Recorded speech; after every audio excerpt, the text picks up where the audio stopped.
제가 20년쯤 됐죠. 20년쯤 전에 비즈니스를 했어요. 프로데빈에서 비즈니스를 했는데 열심히 했습니다. 정말 무슨 뭐 한국에 비교할 바는 아니지만 그래도 나름대로 제법 잘하고 있었어요. 근데 이제 그 당시에는 정말 이제 신앙을 회복하고 교회도 열심히 뭐 다니고 신앙생활도 열심히 할 때니까요. 일주일에 10번씩 교회를 다녔으니까 여기서 30분 걸리는 거리를 새벽 예배 6번 갔다 오고 화요일, 수요일, 금요일, 토요일, 주일로 뭐 11번은 가볍게 그냥 교회를 다니던 때였어요.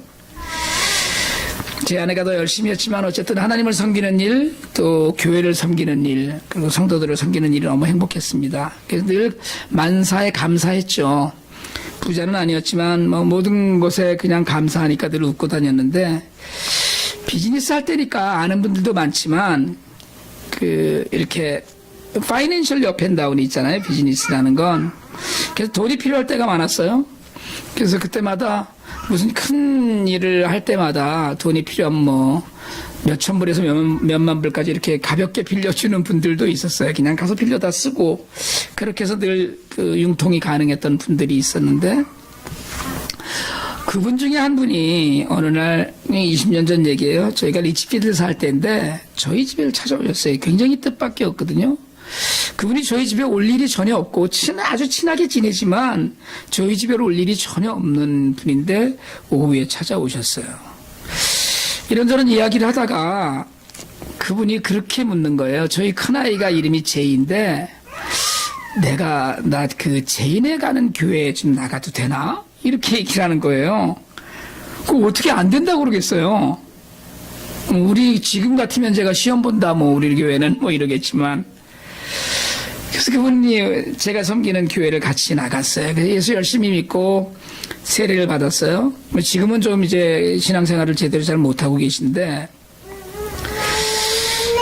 그분이 우리 집에 와서 정말 교회를 같이 다녀도 되느냐고 물은 일이 제 신앙생활 중에 있었던 어쩌면 유일하다고도 생각할 수 있는 훈장이라고 저는 지금도 여기고 있습니다. 뭐 신앙생활을 다 잘하고 있진 못하지요. 근데 그분이 뭐 비즈니스 하면서 많은 사람들을 만나는데 심지어는 뭐 교회뿐이 아니고 절에서도 보살이 와서 절에 나가자고 그러고 그러던 분인데 맨날 돈이나 빌리러 오는 집에 찾아와서 교회를 나가겠다고 하니까 뭐 그분더러 우리 교회 나가자 이런 얘기를 해본 적도 없고요. 그러니까 그 기쁨이 정말 훈장처럼 여겨지는 거예요. 지금도 저는 사실은 그런 생각을 많이 합니다. 지금도 늘 그분이랑 가까이 지내고는 있는데 그런 생각을 자주 해요. 그때 그분이 한 이야기가 왜 저희 가정에 와서 교회에 같이 나가도 되겠느냐, 좀 같이 좀 데려가 달라 이런 얘기를 했냐 하면 자기가 보기에는 제인에는 비즈니스를 한다고 그러지만 못 산다는 거예요. 자기네는 잘 사는데 왜 잘 사는 사람들이 많잖아요. 그렇게 생각하는 분들이 별로 잘 살지 못하는데 펠팍에 소문이 났다는 거예요. 그냥 늘 웃고 다닌다 저 집은. 그러니까 예를 들자면 제이 엄마는 남편이 얼마나 잘해주길래 저렇게 늘 웃고 다니느냐. 그게 화제였답니다. 왜 행복해 보일까가 궁금했다는 거예요. 근데 어느 날 그분이 우리가 예수 믿는 것 때문에 그렇구나는 걸 알았어요. 저 집이 교회를 열심히 나가면서 저렇게 늘 좋구나. 그러니까 그래서 우리와 신앙생활을 함께 하기로 했어요. 물론 그분이 한 표현 중에 잘못된 표현이 하나 있습니다. 그분은 잘 살고 우리는 못 사는 게 아니라 그분은 돈이 좀 많고 우리는 돈이 좀 적게 있는 것이죠. 그건 잘 살고 못 살고와는 전혀 관계없습니다. 그러니까 돈이 없는 건 그냥 가난한 것이지 가난하다고 못 사는 건 아니거든요. 부자이지만 결코 영원한 행복이 없는 사람도 있습니다. 참 가난하지만 늘 행복한 사람도 있고요. 우리는 그것을 그 안에 예수가 있느냐 없느냐로 판단해요. 교회가 어려워진 적이 있었습니다. 아주 많이 어려워졌어요. 성도가 줄고 지출은 들고 뭐 성도가 주니까 당연히 헌금도 줄지요. 그래서 이걸 어떻게 해야 될까라고 해서 재직회를 하는데 시무장로님이 난국을 타게 하는 방법으로 얼른 이걸 어떻게 되면 좋겠느냐 그랬는데 정말 1초도 망설이지 않고 전도사를 자르자 그러시는 거예요. 제가 그 장로님 집사 때 제가 전도사일 때부터 만나서 참 존경하는 분이었어요. 근데 막상 교회에 어려움이 있다고 하니까 당시 저희 교회에 교육전도사로 계시던 분이 아주 늦은 나이에 신학 공부를 하느라고 미국에 유학 와 있던 분이었거든요. 혼자서 미국에 와서 신학교를 다니던 분이었는데 이제 6개월 있으면 졸업을 하고 한국에 갈 분이에요. 오갈 데가 없는 전도사입니다. 그분이 그렇게 힘든 분이었는데 제가 그때 말을 안 했지만 굉장히 충격을 받았어요. 그 전도사님 지금 이제 한국에서 목사가 되셔서 어느 교회에 장애인 부서를 섬기시면서 제가 몇 년 전에 나가서 그분 만나 뵀는데 너무 행복하다는 거예요. 장애인들을 섬기는 것이. 장애인만 한 60명쯤 되는 부서를 지금 맡아서 섬기고 있는데 그냥 제일 큰 고통은 뭐냐면 장애인들이 일찍 죽는다 그러더라고요. 30에도 죽고 40에도 죽고 그게 제일 마음이 아프다 그러면서 그렇게 충성스러운 분이에요. 미국에서 오갈 데가 없었습니다. 교회에서 전도사로 받아주는 나이가 너무 많으니까 받아주는 데도 없었고 그래서 교회 사역을 저희 교회 사역을 하기 전에는 콜롬비아 대학교 도서관에서 숙식을 했어요. 이분이 밤에 거기서 그냥 내쫓지 않으니까 24시간 그러고 있고 아는 집사님이 맨하탄에서 그 세탁소를 하는데 거기 가서 씻고 그러고 살았던 분이에요. 교회 사역을 할 때도 보스턴에 신학교가 있었는데 주중에 다닐 때 화요일날 수업을 마치면 수업이 이제 끝나고 수요일날 아침 수업이 또 있는데 자야 되잖아요. 잘 곳이 없으니까 보스턴에서 맨하탄까지 1불짜리 버스가 있습니다. 미리 끊어놓으면 한꺼번에 1불 하는 버스가 있어요. 그거를 잔뜩 사놨다가 밤에 보스턴에서 버스를 타고 맨하탄에 와요. 그리고 다시 버스를 타고 보스턴을 갑니다. 그러면 8시간에서 9시간이 걸려요. 그러면 이제 아침 수업 시간이 되는 거예요. 버스에서 자는 거예요. 그렇게 오갈 데가 없는 분이었는데 교회가 어려워졌다고 제일 먼저 낸 아이디어가 전도사를 자르자는 거였어요. 정말 충격이었습니다. 제가 그때 정말 잘못 가르쳤구나 이런 생각을 했어요. 제가 저는 인간의 잔인함을 봤다고 생각을 합니다. 그때 여러분 저는 지금도 물론 그때 그 전도사님 끝까지 자신의 사역을 잘 감당하고 돌아가셨지만 지금도 그것이 충격으로 느껴져요. 더 충격이었던 것은 제가 그분을 인격적으로 존경했던 장로님이었기 때문에 그렇긴 한데요. 여러분 교회 공동체는 품는 공동체이지 버리는 공동체가 아닙니다. 나 어렵다고 식구를 팽개치는 건 부모가 가세가 기울었다고 자식 내다 버리는 것과 전혀 다르지 않습니다.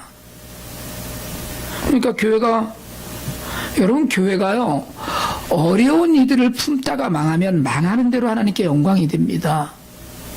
그게 수치가 아니고 부끄러움이 아니에요. 여러분 정말로 하나님의 뜻대로 살려고 하다가 망하고 힘들어지고 그러면 하나님이 주시는 훈장이 하나 더 늘었구나라고 생각하는 것이 옳은 거예요. 여러분 저는 참 궁금했어요. 어떻게 그런 이야기를 할 수 있을까? 나중에 제가 교회를 떠났습니다만은 담임 목사 문제가 있고 해서 교회 문을 그 장로님이 자기 손으로 교회 문을 닫고 다른 교회를 가시더라고요.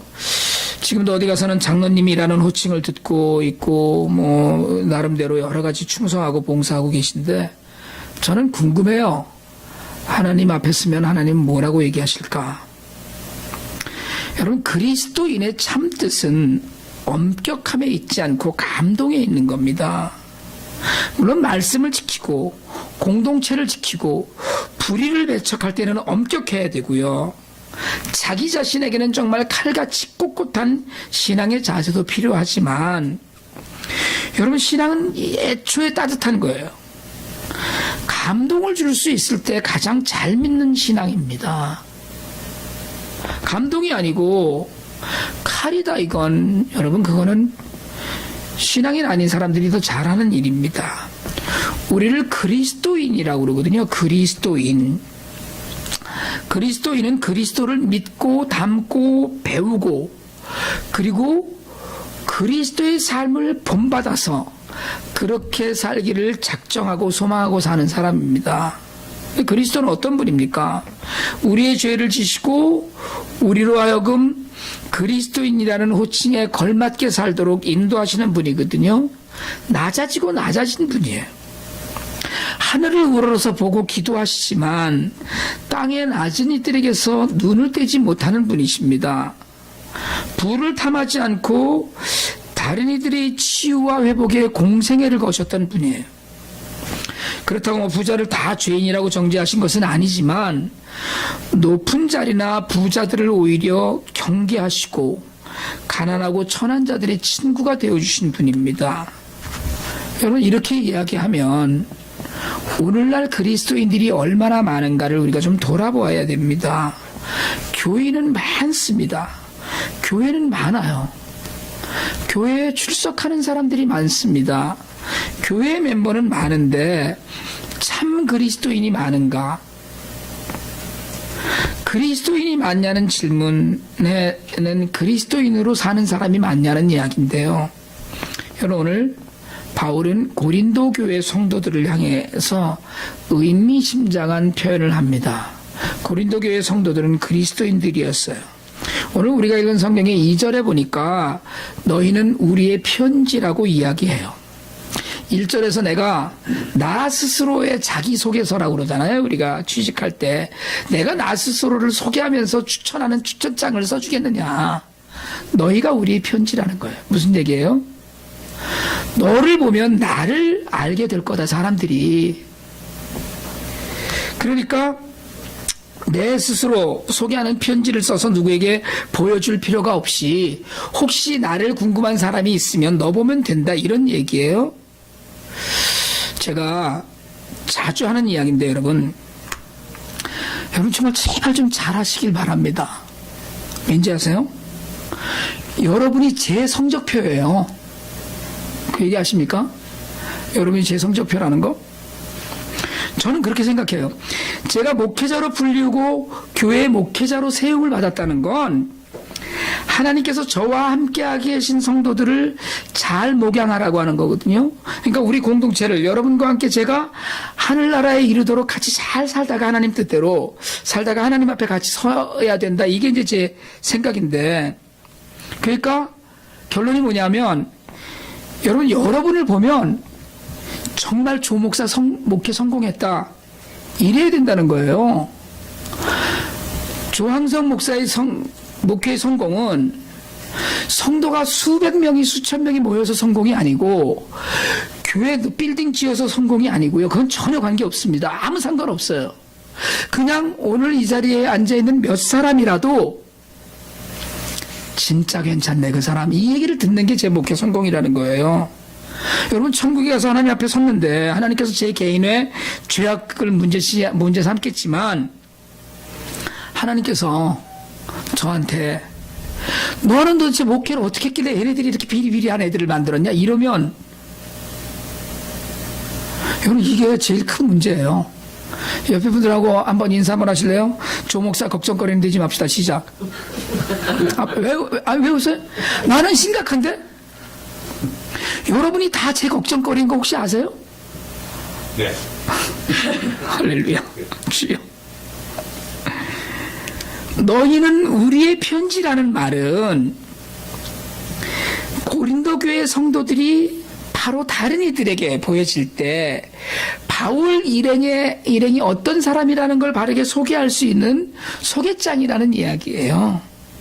그러니까 사람들이 너희를 보면 아, 바울 그 사람 정말 예수를 잘 믿는 사람이네. 아, 바울 정말 그 사람 진짜 예수님을 닮아서 성도들도 이렇게 양육하고 목회하는 사람이었네. 이걸 알게 된다는 거거든요. 여러분, 마음에 새겨진 편지, 여러분의 마음에 새겨진 편지라고 그랬는데 여러분의 삶으로 드러나는 편지예요. 그래서 모든 사람들이 그것을 알고 읽는 편지가 여러분 자신이라는 거예요. 그러니까 여러분을 쭉 보면 무슨 매트릭스 영화에 여러분 스캔하듯이가 아니고 그냥 쭉 보면 이거 괜찮네? 이게 보여야 된다는 거거든요. 저희는 뿌리 깊은 교회 성도야. 몇 안 되지만 진짜 좋은 사람이야. 내가 본 예수쟁이 중에서는 진짜야 저거는. 이런 얘기를 들어야 된다는 거예요. 바울이 지금 고린도 교회 성도들에게 이렇게 얘기하는 겁니다. 무슨 얘기인지 아시겠어요, 이제? 그러니까 고린도 교회 교인들 자체가 바울에 관한 추천서였다면 여러분은 조 목사의 추천서라는 거예요. 딱 보니까 정말 괜찮네, 알겠네. 서정희를 딱 보면 부모님을 잘 모르겠어요. 왜냐하면 저런 딸이 어떻게 저런 부모가 있나 싶은 이제 이런 때가 있잖아요. 그래도 애를 보면, 저희는 그러거든요. 아이를 보면 쥐부를 안다고. 그 사람을 통해서 다른 일을 알 수 있는 거, 영향을 준 사람을 알 수 있는 거거든요. 그런데 바울이 여기서 한 걸음 더 나가요. 너희는 그리스도의 편지라고 이야기합니다. 그리스도께서 살아계신 하나님의 영, 성령으로 쓴 것인데, 모세의 율법이 돌판에 써졌다면 너희는 마음의 편지를 쓴 것이다. 마음판에. 요즘 손편지 거의 안 쓰죠. 손편지를 쓰면 감동이 2배 된다고 그래요. 제가 오늘이 저희 결혼기념일이거든요. 제 결혼기념일인데 선물 다 하고 카드도 썼어요. 그랬더니 저희 집사람이 굉장히 감동하는 눈치더라고요. 근데 카드보다 현찰을 더 좋아하더라고요. 저희 집사람은. 그래도 거기다 구구절절히 썼는데, 여러분, 마음으로 쓴 편지는 사람을 감동시키거든요. 그런데 마음에 쓴 편지는 입으로 들려지고 삶으로 보이는 거예요. 그 사람 참 정직해, 그 사람 믿을만해, 그 사람 참 신실해. 우리가 이런 이야기를 할 수 있는 사람, 그게 우리 마음 안에 편지가, 그리스도의 편지가 있으면 그렇게 성령 충만한 모습으로 살아야 된다는 거예요. 여러분, 편지는 간결해야 됩니다. 장황한 편지는 효과가 없어요. 간결한 편지에 감동이 있습니다. 깊은 감동은요, 짧아서 전해질 때가 많아요. 그래서 아주 짧은 시 한 구절로 사람들이 감동하고 울먹이기도 해요. 여러분, 저는 우리의 삶이 복잡하지 않고 단순해지기를 늘 원합니다. 예수를 믿는 믿음을 회복하고 나니까 삶이 단순해지더라고요. 그러니까 그냥 온통 왔다 갔다 하는 것이 집, 회사, 교회밖에 없는 거예요. 학생들은 집, 학교, 교회밖에 없는 거예요. 저는 어려서 라이브러리를 중심으로 지리를 가르쳐줘야 한다, 뭐 제가 이런 편이었거든요. 여러분들이 잘 안 믿으시겠지만, 여러분, 간결해야 돼요. 복잡할 필요가 없습니다. 세상은 복잡하게 살아도, 간결하게 살아도 살아갈 수 있어요. 다 똑같이. 제가 어제 저녁에 IT 훈련이 끝나고 저희 버지니아하고 덴버에서 누님들이 오셔갖고 오늘 새벽에 다들 가셨는데, 식사를 하러 저녁에 어느 식당에 갔어요. 근데 다 오픈되어 있는 식당인데, 저희 바로 옆 테이블에 한 10명쯤 되는 분들이 저녁 식사를 하면서 술을 마시더라고요. 근데 그렇게 시끄럽게 무슨 술을 정말 부어나 마셔라 하시더라고요. 그래서 제가 생각했어요. 저분들이 저렇게 술 마시고 질펀하게 노는 걸 저분들 아이들이 보면 어떨까? 그런데 아이들이 보면 어떨까? 남녀가 부부 사이도 아닌 사람들이던데 서로 술잔을 따라주면서 자신들은 재밌다고 하는데 저분들 집에 돌아가면 허탈하지 않을까, 이런 생각이 들더라고요. 내일 아침에 깨어나면 속도 쓰리고 정신도 허탈하고 그럴 텐데, 제가 다 해봤거든요. 그거 별로 보탬이 안 되는 일인데 그런 생각이 들더라고요. 여러분, 간결하게 사는 게 좋습니다. 단순하게, 오직 예수 안에서 간결한 편지처럼 사실 수 있길 바랍니다. 복잡할 필요 없어요. 길게 얘기 안 해도 됩니다. 보면 알아요. 여러분, 사람들이 다 압니다. 여러분들도 알잖아요. 사실은 옆에 있는 사람 딱 보면 이게 믿음이 있는 사람인가 아닌가 압니다. 사실은 간단하게, 간결하게, 그러나 감동 있게 살 수 있어요. 여러분, 편지는 겸손합니다. 상대의 얼굴을 마주 대하는 것이 아니기 때문에 사실은 예의를 대개는 갖추었어요. 일반적인 얘기를 말씀을 드리는 거예요. 오해 없게 하기 위해서는 겸손해져야 돼요. 그래서 우리는 인사로 시작해서 마무리 인사나 축복으로 편지를 맺습니다. 예의를 갖춘 편지를 통해서 사람들이 소통하면 교제가 오래 가요. 여러분, 예수님은 낮아지고 낮아지셔서 십자가를 지셨거든요. 그리스도인의 최대의 덕목은 겸손입니다. 다른 거 없어요. 어느 자리에서든지 겸손한 모습, 그 모습에 사람들이 감동해요.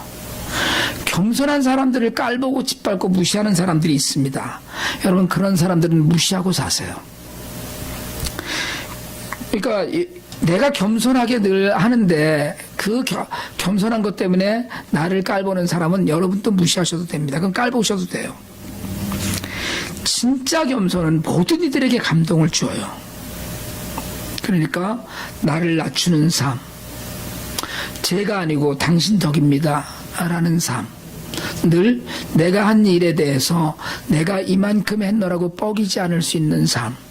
그래도 하나님은 아셔요. 그래도 사람들이 다 압니다. 사실은요, 제가 아무것도 아니라고 스스로 얘기를 해도 사람들이 그 사람 뭐 했던 사람이야 다 알아요. 내가 나를, 바울이 얘기하잖아요. 내가 나를 추천장을 쓰지 않아도 너희들 보면 알듯이, 이 얘기도 사실은 겸손한 이야기거든요. 여러분, 정말로 겸손한 편지로 사시길 바랍니다. 편지는 진실해요. 미당 서정수 선생님 그런 말씀 하셨어요. 생전에 말을 할 때는 간혹 거짓을 이야기할 수 있어도 글을 쓸 때는 진실했다라고 얘기해요. 맞습니다. 여러분, 사실은 우리가 자주 뭐 이야기하다 보면 뭘 좀 모면하라고 거짓말을 하기도 하고요, 거짓을 말할 때가 있기도 하지만 조용히 앉아서 편지를 쓸 때 그 편지를 받는 상대방에게 거짓말을 하려고 편지를 쓰는 사람들이 많지 않습니다. 그런 목적을 가진 편지라면 편지도 아니죠. 사실은 진실을 전달하려고 편지를 써요. 그리고 진실을 전달한 편지에 반응이 옵니다. 여러분, 내 삶이 진실할 때, 그것을 사람들이 인정할 때 사람들은 그 진실한 길을 우리에게 와서 묻기도 하고 궁금해해요. 저는 우리 삶이 정말 진실해서 모든 이들이 예수 믿는 사람들은 믿을만하다는 이야기를 하는 것을 듣기를 원합니다. 그 사람 참 진실해, 그 사람이면 믿을만해, 이게 돼야 되거든요. 여러분, 그런 이야기를 들으면 전도는 그냥 되고요, 와서 물어볼 거예요. 당신처럼 되려면 어느 교회를 나가야 되느냐. 그게 지금 우리 교회가 부흥을 안 하고 있다는 건 여러분의 삶이 온전한 편지의 기능을 못하고 있다는 얘기예요. 그러니까 회개하시라는 얘기예요. 지금 이 얘기가 또 편지 얘기를 하다가 갑자기 딴 얘기하느냐 이러지 마시고, 편지를 쓸 때 물론 여러분 거짓으로 위선으로 쓰는 사람도 있겠지만 진짜 편지는 정말 진실하거든요. 하물며 예수님이 우리 마음에 써주신 편지인데 그건 뭘 더 말해봐야 어떡하겠어요. 여러분, 우리 모두가 진실한 편지인 거예요. 여러분, 한 분 한 분 한 분이 이 사람 정말 진실하구나. 왜요? 예수님이 편지를 써준 사람인데. 이 모습 잘 간직하고 사실 수 있길 바랍니다. 편지는 사랑입니다. 여러분, 생각하고 지우고 또 생각하고 지우고 다시 쓰는 게 편지예요. 성경을 제 아내가 오래전부터 필사를 하는데 쓰다가 보면 이제 틀리잖아요, 말이. 옛날에는 화이트로 다 하고 다시 썼어요. 요새 이제 불과 얼마 전에 한 1년은 넘었네요. 펜을 발견했어요. 펜인데 지워지는 펜을. 그래서 쓰다가 뒤 돌려서 그거는 꼭 그 펜으로만 지워야지 지워져요. 또 궁금하다고 저한테 와서 묻지 마세요. 스스로 찾아보시고. 정성을 들이는 건 지우고 다시 쓰고 지우고 다시 쓰고 싶어 합니다. 왜요? 받는 상대에 대한 사랑이기 때문에 그래요. 예수님이 우리를 편지로 쓰셨다면, 우리 마음 안에 편지를 쓰셨다면 대충 쓰지 않으셨을 거예요. 이 편지를 받을 사람, 나를 만날 사람, 편지인 나를 볼 사람에 대한 사랑을 가득 담아서 쓰셨을 거라고 저는 믿습니다. 우리도 편지 한 장을 쓸 때 글을 썼는데, 제가 매일 아침마다 묵상 메일을 보내잖아요. 저는 여러분, 그것이 여러분들은 그냥 보고 때로는 그냥 제목만 보고 넘어가고 또 보냈네 그러고 그냥 넘어가고 하실 수도 있겠지만, 저는 그것이 제가 성도들을 향한 편지라고 믿고 묵상을 정리해서 보내드리는 거예요. 하나님의 편지를 대신 쓰는 것이라고도 저는 믿습니다.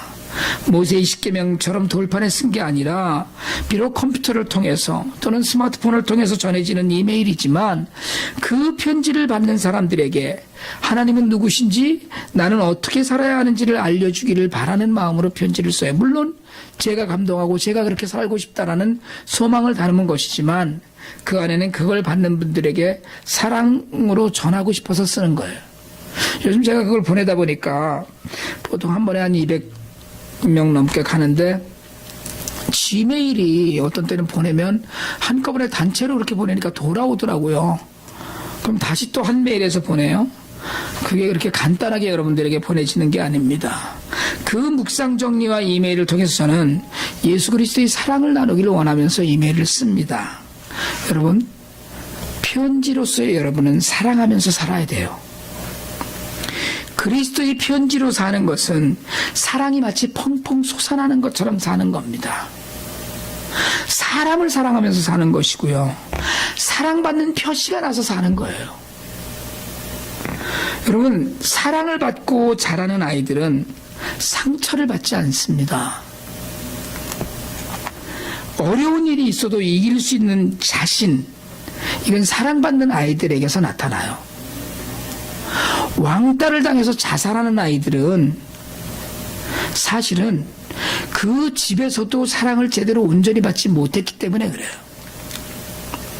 정말로 사랑을 받은 아이들은요, 아무리 어려운 일이 있어도 충분히 이겨냅니다. 왜요? 난 사랑받고 있는 사람이니까. 사랑받았으니까. 그러니까 누가 뭐라 그래도 너는 그렇게 소리를 해도 나는 사랑받는다라는 자신이 있는 거예요. 그러니까 사랑받지 못하는 아이들이 작은 일에도 걸려 넘어지면 상처를 깊이 받습니다. 사랑은 면역체예요. 우리에게 어떤 경우에도 이길 수 있는 힘을 줍니다. 누가 나를 헐뜯어도 괜찮은 것, 난 사랑받는 사람이기 때문에 그래요.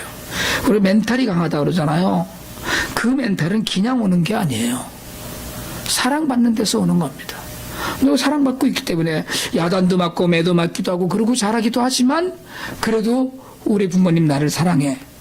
그러면 서정이처럼 멘탈이 강해서 웬만한 소리 해도 그냥 눈 하나 싱긋 안 하고 야단을 쳐도, 쟤를 한번 가서 봤더니요, 집에 가서 봤더니 지 엄마가 그 학교 갔다 늦게 와갖고 옷 갈아입으려는데 말을 안 듣더라고. 얘가 너는 떠들어, 난 내가 할 일 해야 된다 뭐 이렇게 하고. 그게 여러분 사실은요, 제가 전에 그 위슬린을 지금 이제 입양하려고 그랬을 때 제 소망이 뭐였냐면 승은이처럼 됐으면 좋겠다 이랬어요. 버릇없이 컸으면 좋겠다는 게 제 생각이에요. 지금도 저한테 성질내고 대드는 놈은 이 세상에서 걔 하나거든요, 저놈. 여러분, 이게 사랑받으면 자신이 있어요. 사랑받는 걸 아니까. 우리 안에 사랑이 가득 담긴 편지를 품고 있을 때, 우리 안에 사랑이 가득 담겨 있을 때, 그 사랑이 넘쳐나서 다른 이들에게 전해질 때, 여러분, 우리의 삶은 어떤 어려움에도 이길 수 있는 강한 삶이 될 수 있고, 다른 누구에게 전해져도 온전히 전해질 수 있는 그런 편지가 될 수 있습니다. 저희가 IT 아이들 훈련을 시작했거든요. 금년도 아이들이 아주 특별히 좋더라고요. 애들이 금년에 모인 아이들은 정말, 야, 얘네들 이번 기는 정말 괜찮다, 이런 얘기를 피로구 집사님하고도 했어요. 몇 번을 애들이 정말 열심히 잘하네, 그렇게 얘기를 했어요. 뭐 승은이처럼 벌써 3번째 가는 아이들도 있고, 4번째 지금 가는 아이들도 있고, 3번째, 2번째 그렇게 가는 아이들도 있어요. 좋은 거예요. IT 가면. 학생들이니까 뭐 힘은 좀 들지만 재미있다고도 하죠. 그리고 뭐 솔직하게 지네들도 대학교 갈 때 스펙에도 조금이나 뭐 보탬이 된다 이렇게 생각도 하고요. 그런데 철이 들면 애들이 좋은 거예요. 뭔가 자꾸 보여주고 싶은 거예요. 그 아들이 좋다 그러고요. 갔다 오면 물어봐요. 걔는 잘 있느냐고. 나는 잘 모르겠는데, 저는 별로 기억이 안 나서 400명의 애들이니까 기억이 안 나는데, 저는 가서 하나를 보고 와서 그게 눈에다 담고 와서 보고 싶은 거예요. 철든 아이들은 그 아들을 보고 싶어 합니다. 사랑하면 주고 싶어지고 보여주고 싶어져요. 여러분, 사랑하면 내 안에 있는 예수를 보여주고 싶어집니다. 여러분, 정말 고등학교 아이들이, 고등학생 남자아이들이 하랑이가 가르치는 춤을 배우면서 요즘 아이들 상상이 가세요? 그렇게 하고 가요. 왜요? 사랑이 있으니까 전 그렇다고 믿어요. 여러분 오늘 집에 가면 편지를 한번 써보시길 바랍니다. 할 수 있으면 손편지를 써서 사랑하는 사람에게 한번 보내보세요. 그리고 우리가 그리스도인의 편지가 돼서, 그리스도의 편지가 돼서 누구에겐가 전해져 보면 좋겠습니다. 그런 노래 있잖아요. 시인데요. 가을엔 편지를 하겠어요. 누구라도 그대가 되어 받아주세요. 누군가 여러분을 만났을 때 그리스도의 편지가 되어서 그 편지를 받은 감동으로, 그 편지를 받은 그 감격으로 세상을 변화시키는 사람들이 되어가는, 여러분을 만난 사람들이 감동이 되고 감격이 되고 마침내 예수 그리스도를 만나게 되는 그 감동적인 순간을 여러분 우리 모두가 다 같이 그렇게 매일매일 누리면서 살게 되기를 축복합니다.